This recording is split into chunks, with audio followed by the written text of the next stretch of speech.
Think about this for a second. Almost 15 years ago, a small bird that couldn't even fly made a choice. Do the impossible or die trying.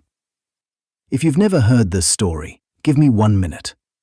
In Werner Herzog's documentary, there's a scene where a penguin is heading toward the ocean with his colony to hunt for food.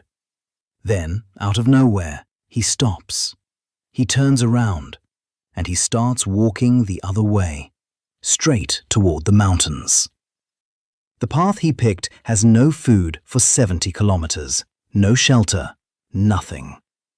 This penguin is going to die on that road, and everyone watching knows it. But he keeps walking anyway. The narrator even points out that if you picked him up and carried him back to his group, he'd just turn around and head for the mountains again. Here's the thing.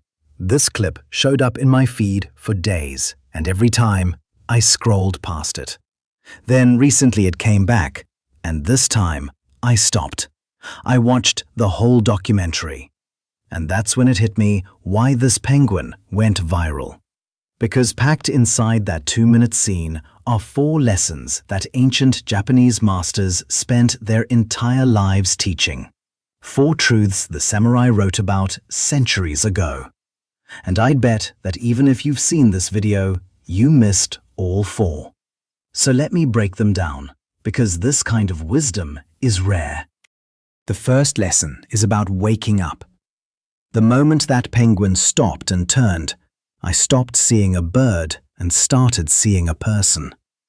Someone who did everything he was supposed to do, got the job, got married, had the kids, earned the money, followed every rule, and still felt hollow inside. The Japanese have a word for that emptiness.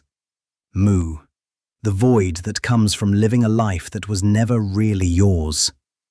What that penguin reached is what the samurai called satori, a sudden awakening, the moment something inside you says you've played the survival game long enough, and now you actually want to live. The second lesson is about focus.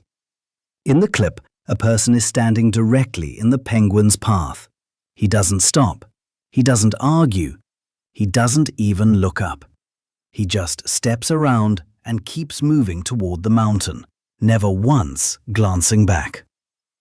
The Japanese call this fudoshin, the immovable mind, a state where your decision is so locked in that nothing can knock you off it. Remember, the narrator says even if you drag him back, he turns around and goes again. That's the clarity the samurai trained their whole lives to reach. And the takeaway is simple. A real decision doesn't need to defend itself against every obstacle in the way. The third lesson is about silence. Watch what the penguin doesn't do.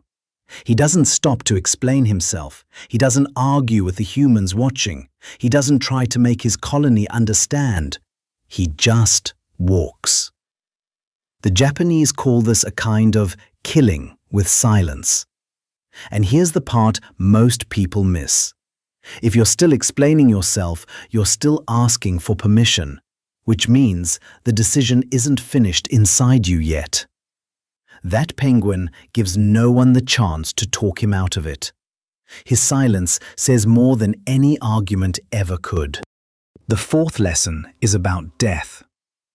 The samurai practiced something every single day, the readiness to die. Because they understood that death is the one truth you can't negotiate with. Society happily shows you the middle of life. Get married, buy the house, build the savings. But it hides the ending. Because if you saw the end clearly, you might start questioning everything leading up to it. That penguin understood that reaching the ocean wouldn't make him live forever. So he chose to die walking towards something that felt true instead. He never made it to the mountain, but his spirit reached something far bigger. 15 years later, millions of people are still talking about a small bird that couldn't even fly and became a teacher to the smartest species on the planet. The question was never whether you'll die. You will. The real question is whether you'll die having walked your own path or having spent it following someone else's. The crowd will survive, but only the ones who leave it ever really live. Thanks for watching.